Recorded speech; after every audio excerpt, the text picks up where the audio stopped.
In a century riddled with unrest, World War II remains the epic tale.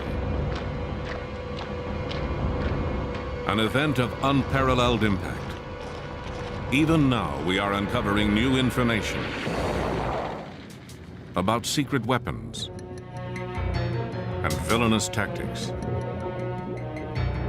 about extraordinary heroism and boundless shame,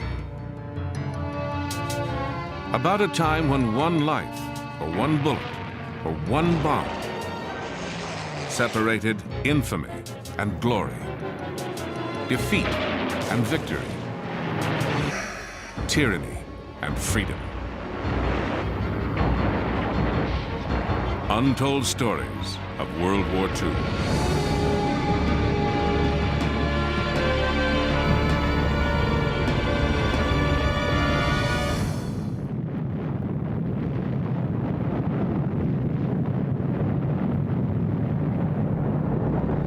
On the 16th of July, 1945, a bomb exploded in the American desert. A very different kind of bomb. The furious energy of the atom had been unleashed.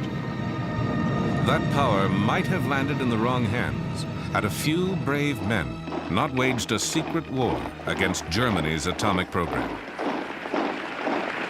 At the height of the Second World War, Germany's Nazi Party marched toward global domination, led by its ambitious, remorseless leader. Adolf Hitler had the will to conquer the world. All he needed was the weapon. And he had found the means to make one in the most unlikely place. It was here, in the snow-packed mountains of Norway, that a handful of soldiers on skis fought to stop Hitler's dream of possessing the ultimate weapon. Old men now, they remember how they risked their young lives for the cause of liberty. They will stop at nothing in order to conquer the world. So the feeling they had to be stopped became very, very strong. We were quite certain that if we were caught by Germans, we were all being executed. It would take 3 daring attempts before they succeeded.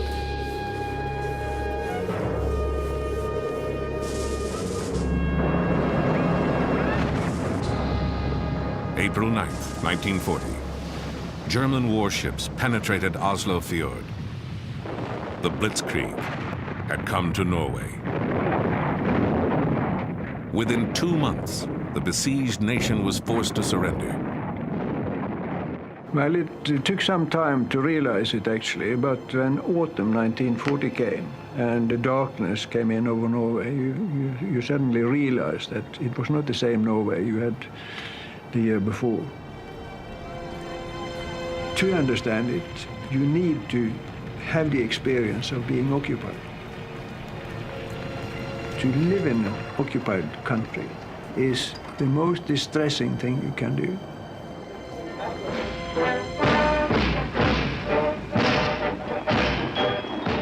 A vast occupying army flooded the country. The Nazis now controlled all aspects of Norwegian life. No, actually a war between each Norwegian and each German. We had to do the best out of it. I think that was the common opinion. Inside, of course, most Norwegians hated them. They introduced Gestapo in Norway when they understood that resistance was coming. Started arresting people, torturing people, killing people, etc., etc. And then we suddenly understood what an occupation meant to the people.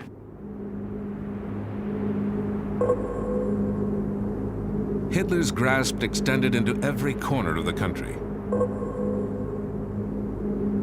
In this remote Norwegian valley, the Germans seized a very special prize. The Norsk Hydro factory. Surrounded by mountains, the factory had been built on the face of a cliff overlooking a deep and impassable gorge. For the Nazis, it was an ideal location for a wartime project, difficult to bomb and easy to defend. But to the generals in Berlin, Norsk Hydro offered even more. In 1940, it was the only hydroelectric plant in the world producing large amounts of an extremely rare substance, deuterium oxide, also known as heavy water.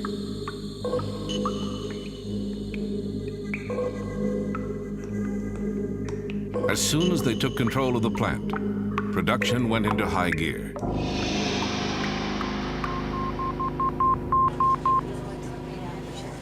When word reached Great Britain, a powerful sense of foreboding swept through the Allies. As the most likely target for a German A-bomb, Britain faced the greatest peril. It is possible they do.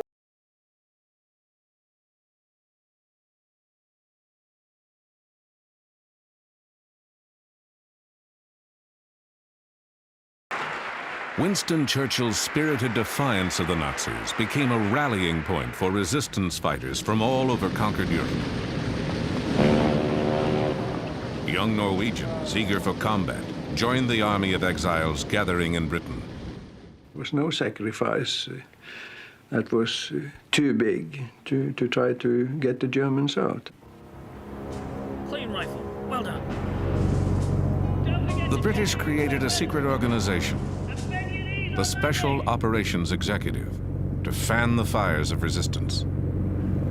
You volunteered and you were trained by the British to go back to Norway and work behind the lines on sabotage, instruction, reporting, radio information, wireless operating, and that sort of thing.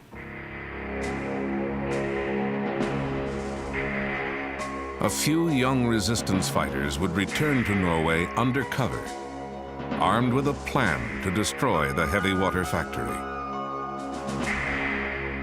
They were country boys and city kids, engineers and outdoorsmen, university students and career soldiers. Shock troops in a clandestine war against Hitler's A-bomb. They would become legends in their homeland. And some of them would even star in this 1948 movie, chronicling their real-life exploits. Scenes from this film give a revealing glimpse of the daring mission. October 18th, 1942. 4 of the men returned home in a dangerous night parachute jump. Their mission, to guide a British explosives team to the heavy water plant. When we were leaving for the dropping zone, you felt that some of the people sending you didn't expect to see you once more. So we had to more or less to cheer them up and say it's not this easy to get rid of us. We will be back. Just wait and see.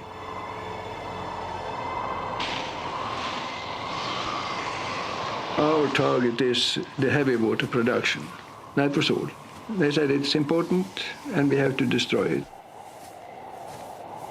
I knew that heavy water was important for the Germans' weapon production, but in which way, I had no idea. The commando's first objective was to establish a secret landing field on the Hardangervidda, a huge plateau north of the factory. Crossing that bleak expanse, the Norwegians took over an empty cabin and made radio contact with England. The operation could begin. For the first sortie, the British sent a force in gliders towed by bombers, a plan that needed clear weather. But over Norway, clouds, winds, and snow had cut visibility to near zero. For the Norwegians on the ground, the flight had become a disaster waiting to happen. I tried to get connection with England and warn them, but at that time it wasn't possible. And then suddenly I heard interference in my headphones, and I knew they were not far away. And shortly after we also heard the engines of the aircraft. And it came dead on us, passed over us, and disappeared.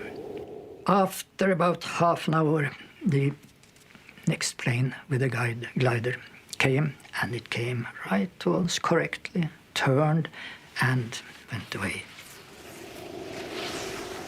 The British troops never arrived at the rendezvous point.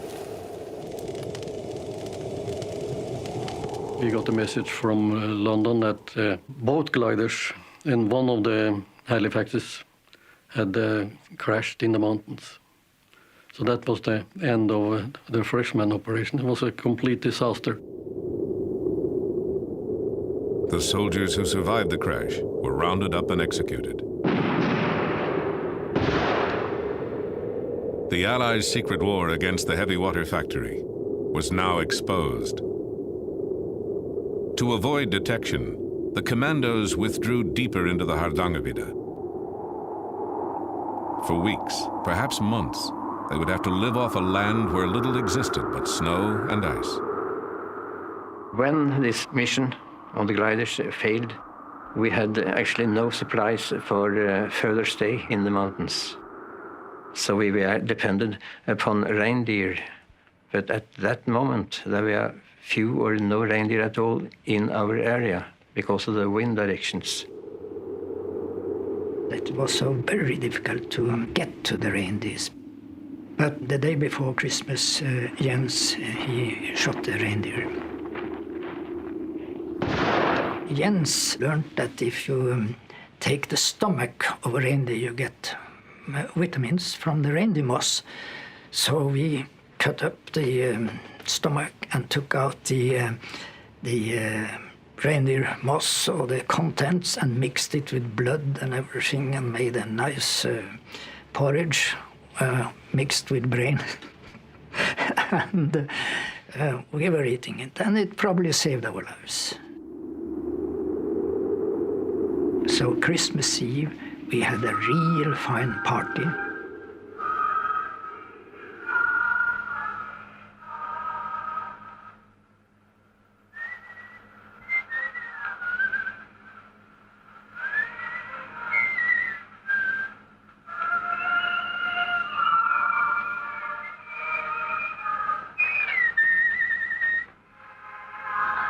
Det var litt av et måltid, da.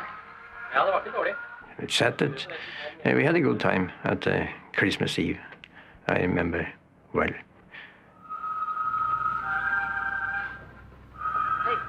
You know your comrades outside and inside.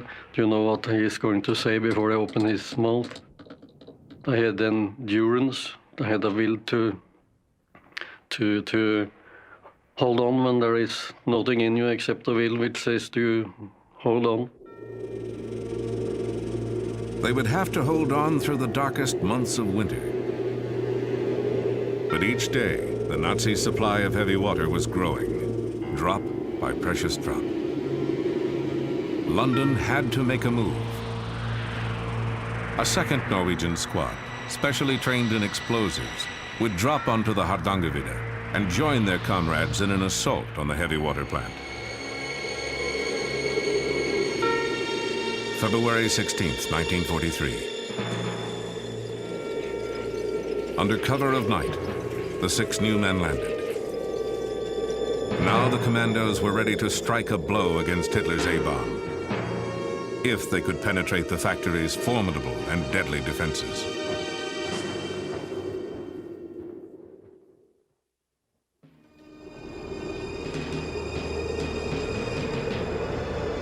To the commandos, the heavy water plant appeared impervious to attack. To reach the factory, the saboteurs had to cross a deep, narrow gorge. There was only one road in, over a suspension bridge. And the bridge was patrolled 24 hours a day by German soldiers. Any direct assault would be doomed. But the chasm itself, with its steep, icy wall, lay unguarded. Some of us said we thought it was rather impossible to cross that gorge, but it was decided that one should go down and find out. In daylight, I went down into the valley, I climbed down the gorge, crossed the river, and started climbing up on the other side. And then the same way back, up to my friends, up in the mountains, and told the facts that it was possible to cross the gorge.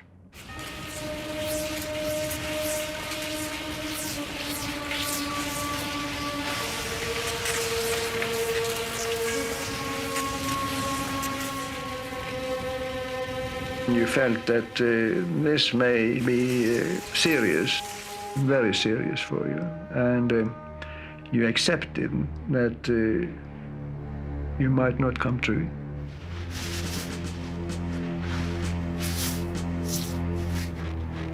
And we climbed down the river and up on the other side, and our plan was to get in position for the attack by 11:30, because at 12 o'clock at night there was a guard shift down on the suspension bridge.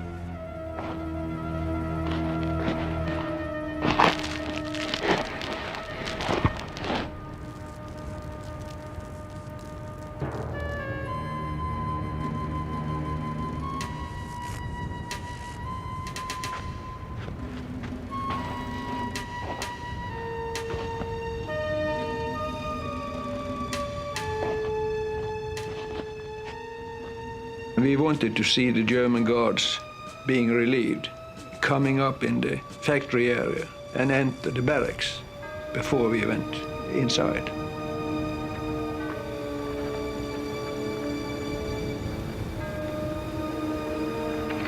We all thought we would be discovered when we forced the gate, but nothing happened. Two of us carried a full set of charges. In case one should be shot, there should always be reserve. The task for the demolition team: to attach explosives to the heavy water cells located in a basement room. Meanwhile, their comrades on lookout waited. Each passing moment increased the chance of discovery. If we had been discovered, I knew that during such circumstances, you will have to act. So a shoot, a shot would of course maybe spoil the whole operation. Inside, they overpowered a Norwegian workman. Holding him at gunpoint, the saboteurs placed their charges, pausing only to decide how much time they would need to escape before the blast. Suddenly, they were interrupted by their captive. We broke in and said, "It's all right, you may blow the factory, that's all right, but may I have my glasses, because it's hopeless to get no glasses in Norway today." And you would have thought that you probably said, "Damn your glasses, you have no time for looking for glasses."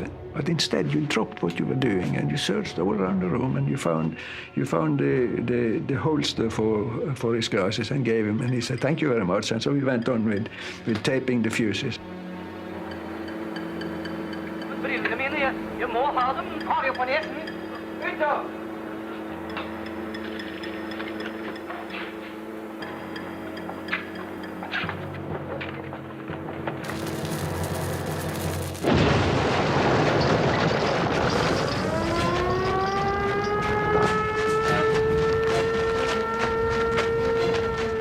So far, they had beaten the odds. Now the commandos had only seconds to make their escape. And after a few minutes, 1 minute, maybe 2 minutes, they were there with us on the railway line. And we ran the same way back as we had come in.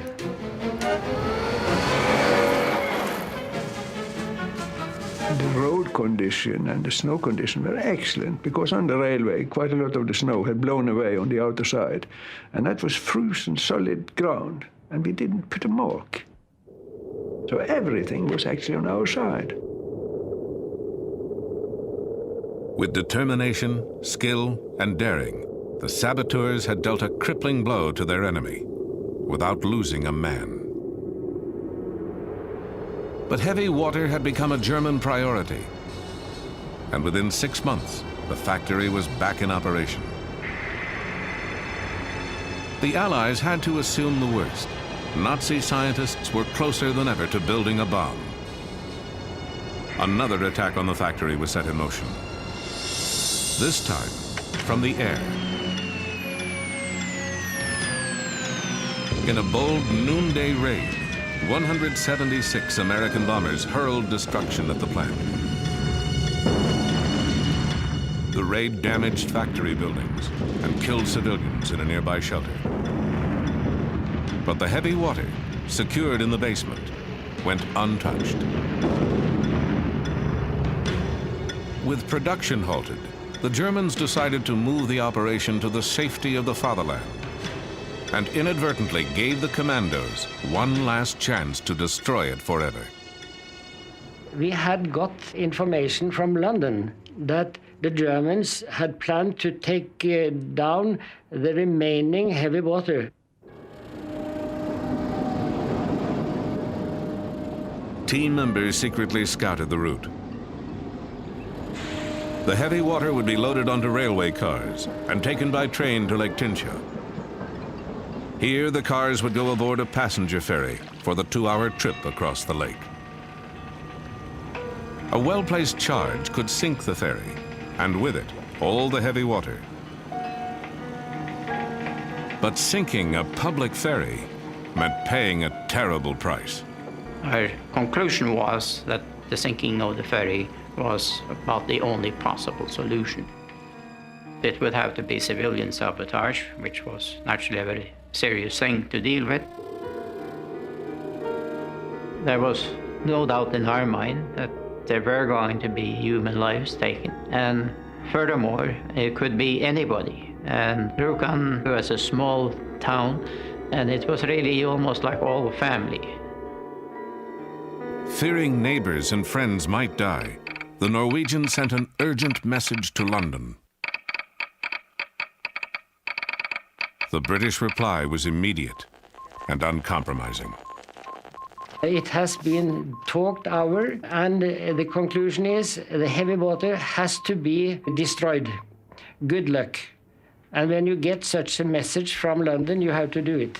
Not to be drastic, but anybody in my family was scheduled to go on that ferry. I couldn't do anything about it.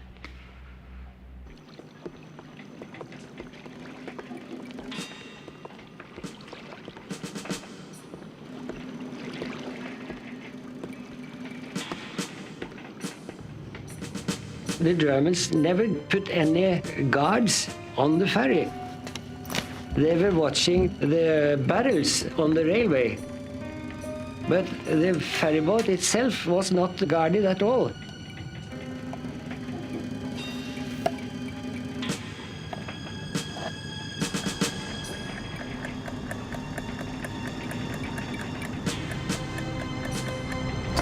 At 10 o'clock on a quiet Sunday morning, the ferryman cast off from the dock on schedule.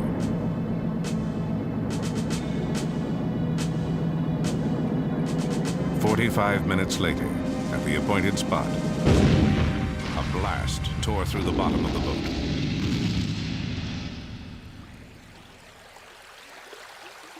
It was a very, very hard blow, and the ferry rapidly rose. And the cargo on the ferry, they were railway wagons, you see, so they rushed down and tilted the ferry still more.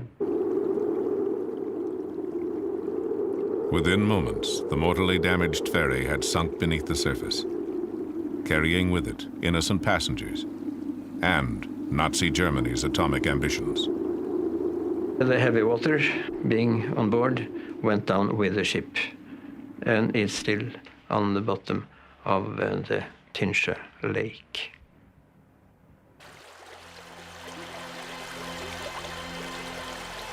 Later, the Allies would learn that the Nazis were never close to an atomic breakthrough. The U.S. won the A-bomb race.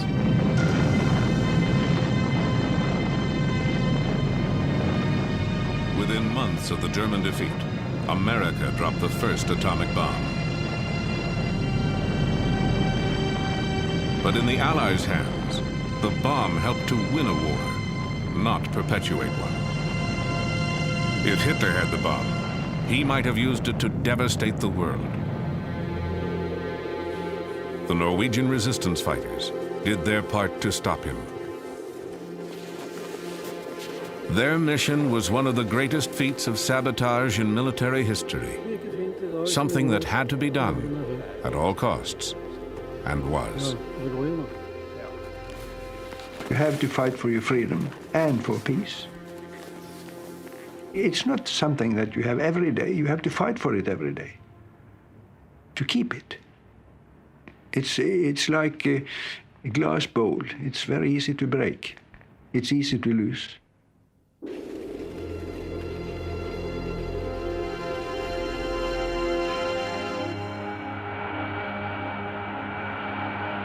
Half a world away, on December 7th, 1941, Americans learned the cost of freedom when Japan devastated Pearl Harbor. That sneak attack included the stealth weapons of their day, midget submarines. They were sleek, deadly, and until now, consigned to history.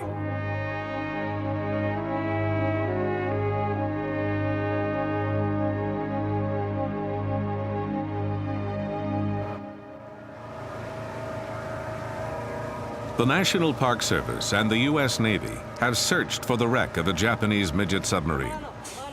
An hour before the Japanese savaged Pearl Harbor, a U.S. destroyer sank the tiny vessel. The encounter could have warned American forces that bombs and torpedoes were about to rain on Battleship Row, but it did not. Now hold that. Shift her around. Marine archaeologist Dan Lenehan directed the hunt for the midget sub. Jim Delgado was the project's historian. Their collaboration grew out of earlier research below the surface of Pearl Harbor. They searched for evidence of a bygone conflict, a battle waged underwater by 5 midget submarines. One sub played a special role.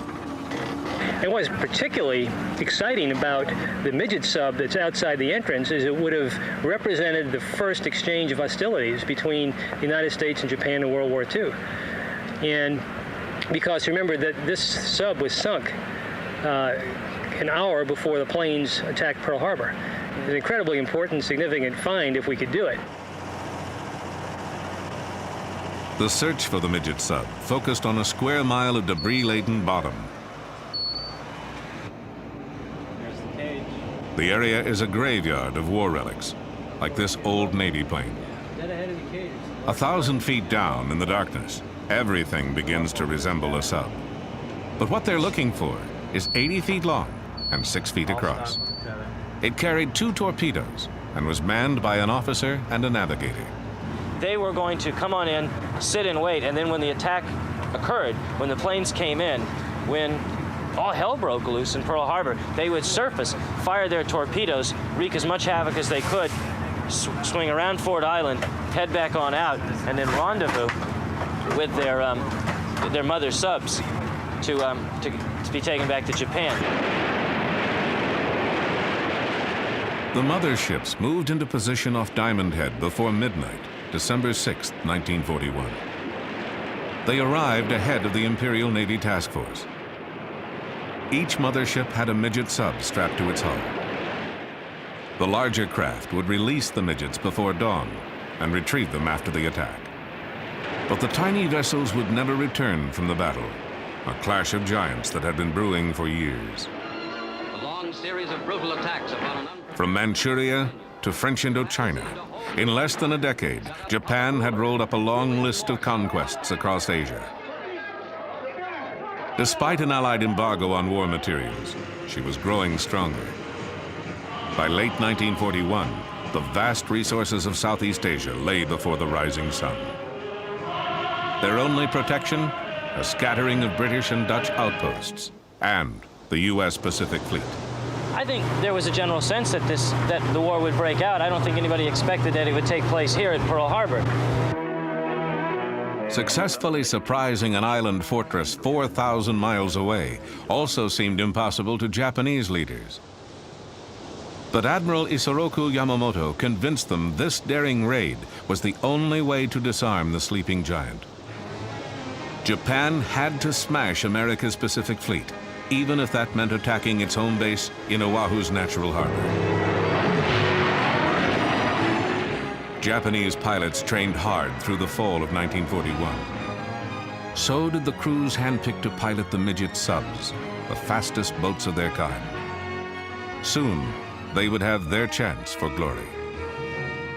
Secretary of State. In Washington, Japanese diplomats continued to seek peace through negotiation until the final hour. No American will ever forget this. Not even Japan's ambassador knew of the coming attack. Mass murder in their hearts.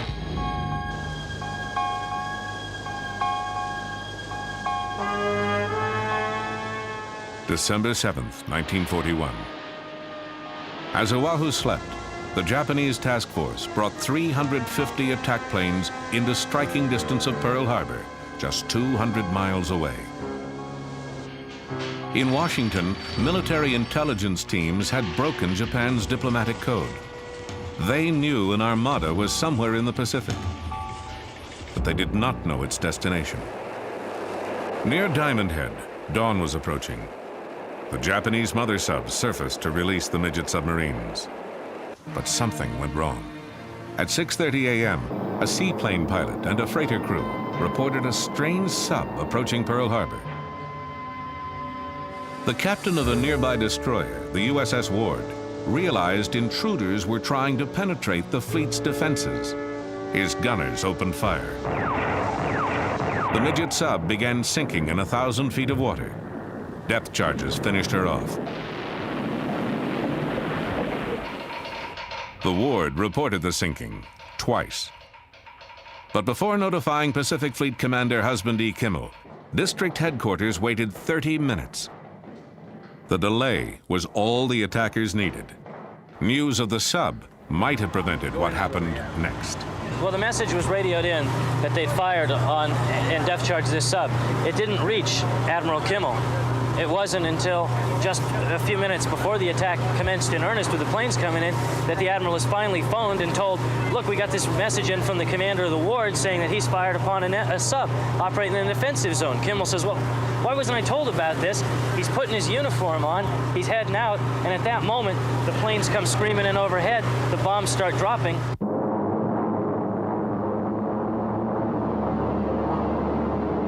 At 5 minutes to 8, 40 torpedo planes roared over Ford Island, bearing the mark of the rising sun. Accompanying them were 51 dive bombers, 49 high-level bombers, and 43 fighters. American sailors thought they were seeing a practice drill. Bombs and bullets found them eating breakfast, ironing uniforms, or staring into the fatal sky.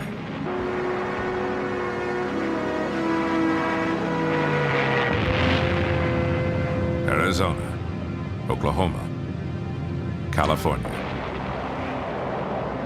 One by one, the great ships sank. The West Virginia alone took 6 torpedoes and countless bombs. Pearl Harbor's air defense burned on the runways. Only a handful of pilots managed to scramble into a sky thick with enemy planes. The midget sub's moment had come, but one had been sunk by the Ward. A second was depth charged outside the harbor. Of the 3 that remained, 2 posed a threat to Battleship Row. Between waves of attacking planes, Sub 3 fired a torpedo and missed. Moments later, it was rammed and depth charged by a destroyer making for the open sea. Sub and crew hit bottom. Overhead, the Japanese continued their assault. But now smoke and anti-aircraft fire obscured their targets. The sleeping giant had awakened. Ripped by a bomb that set off an ammunition magazine, Battleship Arizona blazed toward her doom.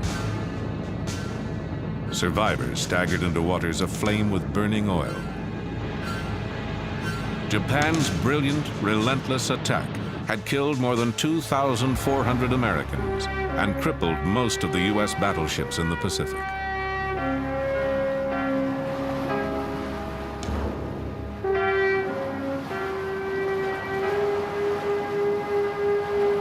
For the midget subs, though, the battle was not as glorious.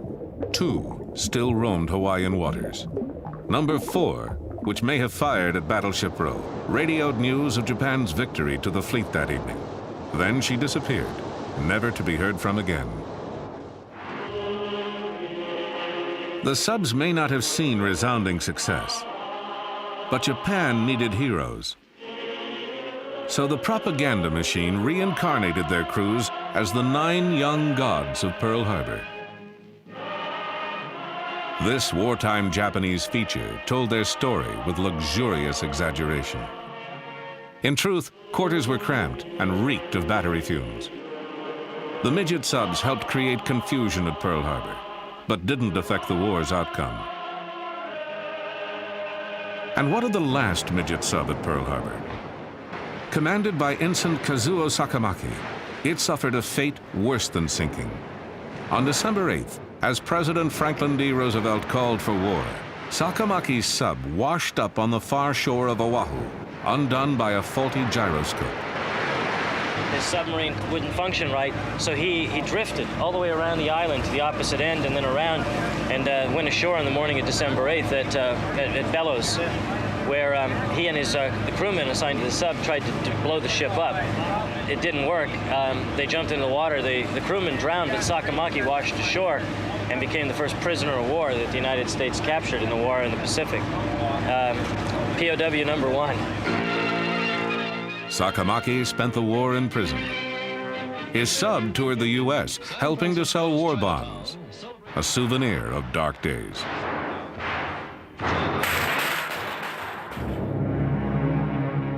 At war's end, after throwing its all at U.S. forces, Japan let slip a new weapon of terror.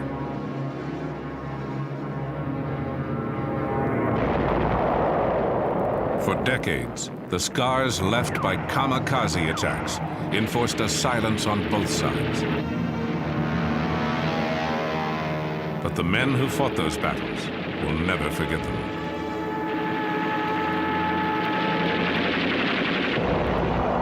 (1944).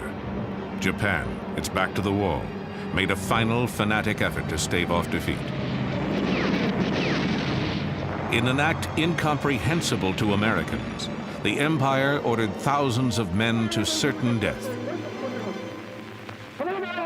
Before an attack, pilots drank a toast of sake, a warrior's welcome to the death that awaited. They were kamikaze, named for a typhoon that saved Japan from Mongol invaders. Some were veteran pilots. Many were idealistic students, eager to die for their nation's glory.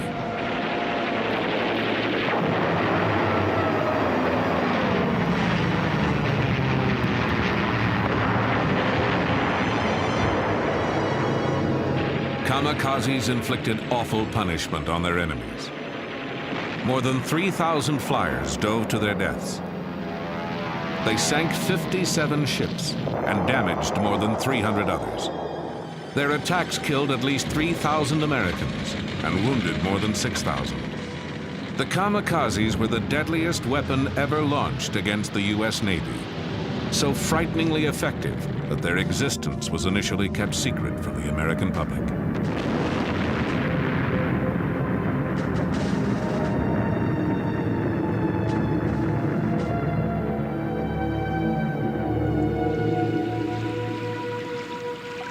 On April 16, 1945, kamikazes knocked the USS Laffey out of the war.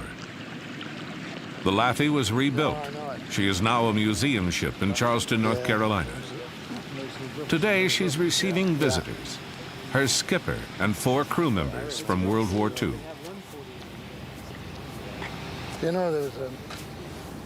The sight of their ship raises a tide of memories for these comrades in arms. Rear Admiral F. Julian Beckton, who died in 1995, was 81 when he gave this interview. He commanded the Laffey during the invasions of Normandy and the Philippines. Steaming toward Okinawa, he knew what perils lay ahead. The kamikazes were the most effective weapon that the Japanese developed during the war. And it was a desperate effort on their part to do it, but they were terribly, they had a terrible effect on our ships out there. Ensign James Townley would win a Silver Star for his valor aboard the Laffey. My opinion of the kamikazes were that they were misguided people. And then we learned more about them. We found out that, yes, they were the sons of the divine wind, or whatever they chose to call them. We call them one-way Charlies. And we were really scared to death of them, because no matter what you did, unless you could shoot them out of the air, they were coming in. Gunners mate second class Lawrence Delusky would earn a Bronze Star before his 21st birthday. Everybody has their own way of thinking and their own ideas. And their ways didn't suit us. I certainly didn't feel as complacent as I feel now 45 years later.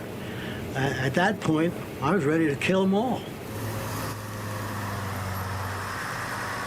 In Japan, another group of old comrades gathers for a reunion. These men were once the elite of the Japanese kamikaze corps, the Thunder Gods. They should be long dead, but they survived. Some because they flew fighter cover, others because seniority kept them out of combat to await America's invasion of the homeland. Now largely forgotten, they once made up an awesome attack force. Their weapon was the oka, which meant exploding cherry blossom, but Americans gave it the code name baka, meaning fool. The weapon for another type of kamikaze attack, a baka bomb captured on Okinawa. It's a 2.5-ton flying bomb dropped from a mother plane and carrying a suicide pilot. 3 rocket propulsion units are set off on approaching the target, giving a maximum level speed of 535 miles an hour.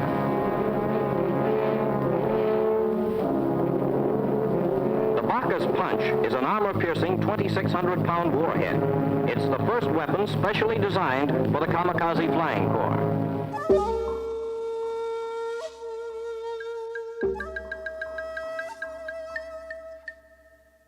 Reserve Lieutenant Hashiro Hosokawa was a senior member of an Oka squadron.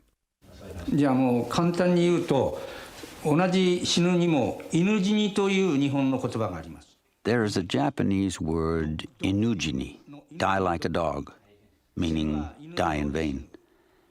It is a wasteful death without honor. When I became a pilot, the situation was already so bad that fighting in an ordinary way was no use. We were chosen as elite pilots. Each of us received a headband and a dagger. We thought it was a privilege granted only to the members of the human torpedo unit, the elite Oka Corps, and that we would die gloriously.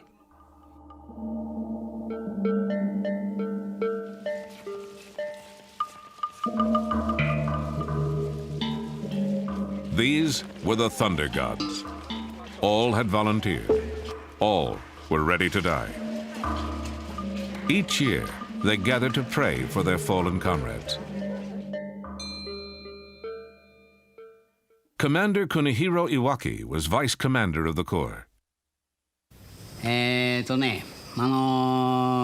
海軍の伝統としましてね。 The war situation was going so badly for Japan at that time that we realized that any semblance of normal military tactics could not possibly succeed. And we had to do the unthinkable or the incomprehensible in terms of the military acts in a last-ditch attempt to primarily get the American aircraft carriers. Given that situation, the men realized they had to become one with the bomb in that last final struggle. Lieutenant Morimasa Yunokawa commanded an Oka squadron. The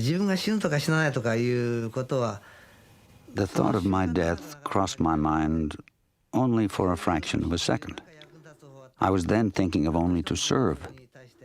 No matter how you try to understand how things were then, now in this peacetime, I don't think you can.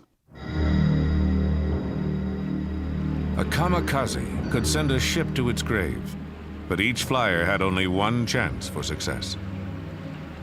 Pilots were supposed to aim for battleships and aircraft carriers, but destroyers and their radar gear were also targets.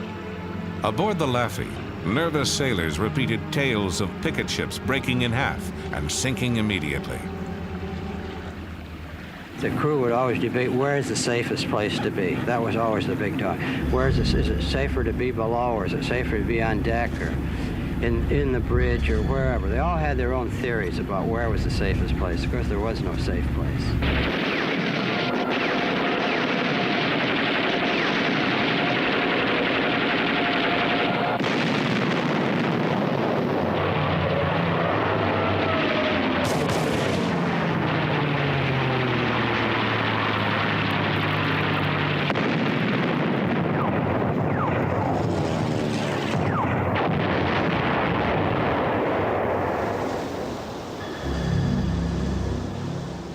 In April 1945, the noose was tightening on Japan.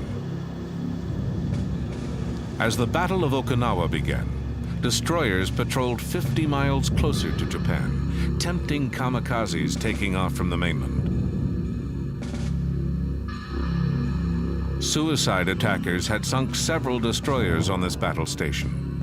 Now it was the Laffey's turn to stand watch. On April 16th, the ship began its third day on the perimeter. The mood aboard was tense. At 8:27 a.m., the Laffey's number came up.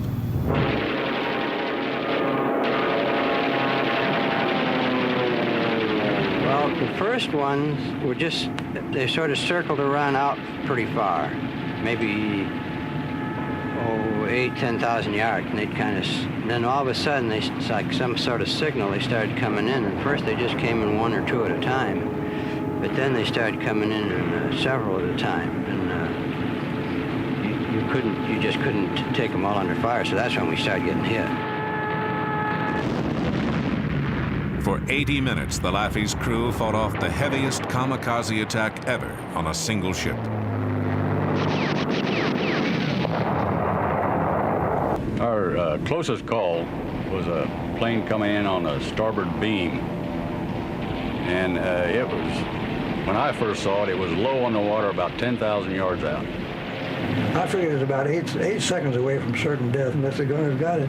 And our Mount 52, which was just forward of the bridge, was firing at it and firing fast. I noticed that the bursts were just off, just missing him. So I just moved it, and the next one went right into hit him right in the nose, and just blew him up. And that one was the one that would have gotten us all. And it just literally disintegrated. And everybody heaved a big sigh of relief. And just after that, then here came one in out of the sky on the port side, and one came in low on the water on the port quarter, and we were at it all over again.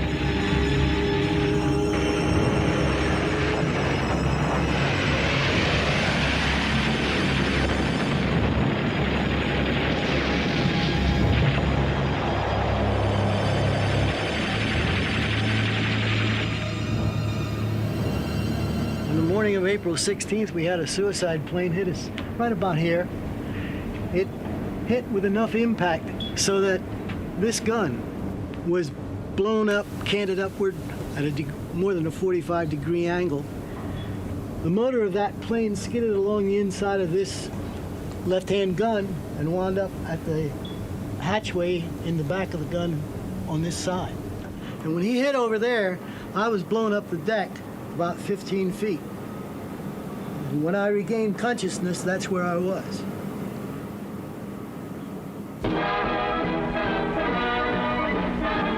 Ripped from stem to stern by the attacks of Jap suicide pilots off Okinawa, the destroyer USS Laffey comes home. The Laffey was struck with everything in the Jap book.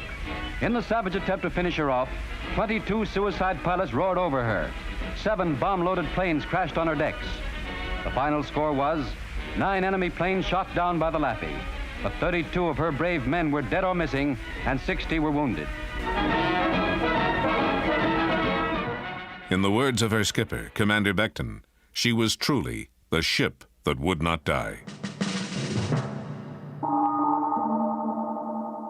Flying conventional aircraft, kamikaze pilots caused terrible damage. But the Oka Corps never really got a chance to affect the war's outcome. The bombers that carried the Okas were slow, and American fighter pilots shot down most of them before they could release their deadly cargo. By war's end, Hosokawa was his unit's only surviving officer. He found the transition to peacetime troubling. それからちょうど台風眼の中にいちゃったんじゃないかと。 All of a sudden, the war was over, and I had the feeling of someone who had been in the eye of a typhoon. And suddenly the typhoon is gone. The weather is clear and beautiful. No one, nothing is left but myself. And the feeling is, why? It's a very strange feeling that I cannot understand. Why the typhoon spared me. Thankful, dear Father, that you saw us through these difficult days. They were doing Dear Father, we will what they felt was right, just as we were doing what we felt was right. It had to be. How else could you put your life on the line for something you didn't believe in? preserve this ship and for the cause of freedom. We ask, dear Father, that their memory continue with us always.